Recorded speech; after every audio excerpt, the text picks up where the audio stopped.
How did you guys feel about like the pacing of the film and the Perfect. tone?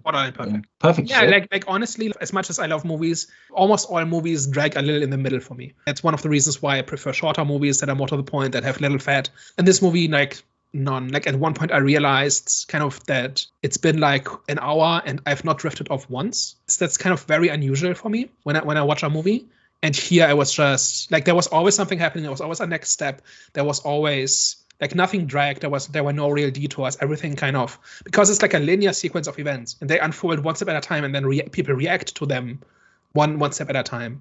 I think that is why it just moves forward in this kind of unstoppable way, where it just keeps going. There's like every few minutes there's a new development that people have to react to. So for that reason, I think the pacing of it is borderline perfect.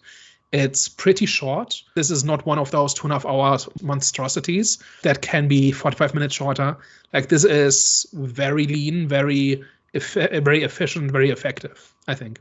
Hard to disagree with that. I feel like at all points it was keeping you engaged. Like Daniel mentioned, it was like, the constant developments, the constant changes to sort of what was going on, how people were having to sort of keep up with it and react to it. And, you had people like rushing about, just sort of trying to make sure that they were on top of what was happening. And again, it was just like a lot of like the character interactions were just like great in between that as well, just kind of keeping the movie ticking along for me. I was like thoroughly engaged when watching this.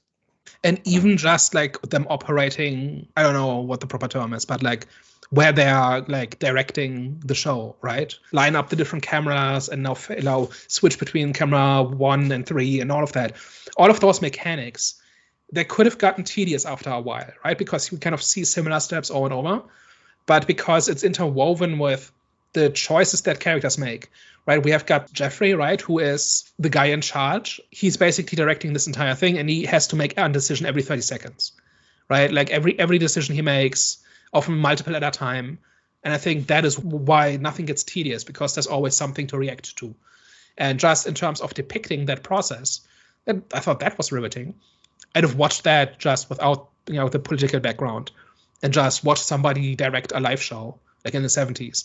And like how they're making the captions with really low-tech stuff, and at one point they need to enhance an image, and so they have to kind of take a picture of it and then enlarge that, as opposed to they can't just zoom in because that technology doesn't exist yet and stuff like that. So all the mechanics of just putting together a live show, regardless of any other context, I think is really well done. Like that by itself was really riveting, I thought. And then we put in the stakes. We have to make a live show, which is already a full-time job. And then we have got the historical background to it, like this political stuff where people's lives are in danger. And this is, by the way, this is the first time anybody has ever done this. And if we do this right, this makes our careers. All of that is happening at the same time.